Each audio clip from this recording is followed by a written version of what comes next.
அனைவருக்குமே வணக்கம். சற்று முன் கிடைத்திருக்கக்கூடிய ஒரு மிக மிக முக்கியமான செய்தி ஒன்று வெளியாகியுள்ளது.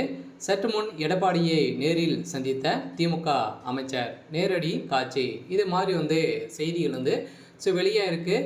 இப்போ சதுரடியாக திமுக பார்த்தீங்கன்னா ஏற்கனவே சலசலப்பை ஏற்படுத்தியிருக்க. திமுக உட்கட்சிக்குள்ளே நிறைய மோதல்கள் ஏற்பட்டிருக்கு இல்லையா? உதயநிதியுடைய வாய்க்கொழுப்பால் இப்போ திமுகவில் இருக்கக்கூடிய மூத்த அமைச்சர்களுக்கு இடையே பார்த்தீங்கன்னா ஒரு மிகப்பெரிய சலசலப்பு ஏற்பட்டிருந்தது. அதே மாதிரி அமைச்சர் துரைமுருகன் அவர்களும் அதே மாதிரி அமைச்சர் பொன்முடி அவர்கள் இருவருக்குமே பார்த்தீங்கன்னா மூத்த அமைச்சர்களாக திமுக இருக்காங்க.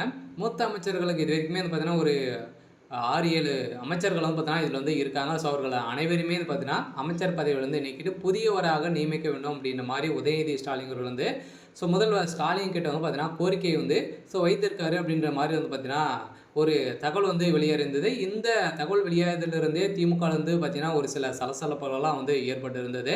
இந்த சலசலப்பின் காரணமாக அமைச்சர் பொன்முடி அவர்கள் பார்த்தீங்கன்னா சதுரடியாக அவருடைய மீது சொத்து குவிப்பு வழக்கு இருந்தது. ஏற்கனவே அவருக்கு 7 ஆண்டுகள் சிறை தண்டனை விதித்த நீதிமன்றம் சதுரடியாக அவருடைய வயதின் மூர்த்தம் காரணத்தின் அடிப்படையில் அவருக்கு நிராகரிக்கப்பட்டது.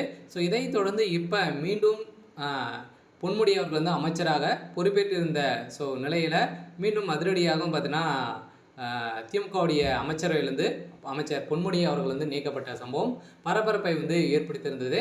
இதைத் தொடர்ந்து தான் செந்தில் பாலாஜி அவர்களும் இல்லாத அமைச்சராக இருக்கார். அதே மாதிரி பார்த்தீங்கன்னா அமைச்சர் துரைமுருகன் அவர்களுக்கும் ஒரு மிகப்பெரிய திமுக எதிர்ப்புகளை வந்திருக்கு. நிறைய திமுகவுடைய பினாமியாக இருக்கக்கூடிய எல்லாம் பார்த்தீங்கன்னா அமைச்சர்கள் மிரட்டி வருவதாகவும் ஒரு தகவல் வெளியாக இருந்த நிலையில் தான் திடீர்னு திமுக சார்ந்த அமைச்சர் பொன்முடி அவர்கள் அதிமுகவில் இணைய போகிறதாக ஒரு பரபரப்பை ஏற்படுத்தியிருந்தது. இதன் அடிப்படையில் இப்போ அதிரடியாக பார்த்தீங்கன்னா ஒரு அதிகாரப்பூர்வமான ஒரு சில அப்டேட்கள்லாம் கிடைத்திருக்கு. இப்போ எடப்பாடி பழனிசாமி அவர்கள் பார்த்தீங்கன்னா இப்போ நேரில் சந்திச்சுட்டு இருக்காரு அப்படின்ற மாதிரி தகவல் வெளியே இருக்கக்கூடிய நிலையில் தான் திமுகவில் ஒரு அதிர்ச்சியை ஏற்படுத்தியிருக்கு.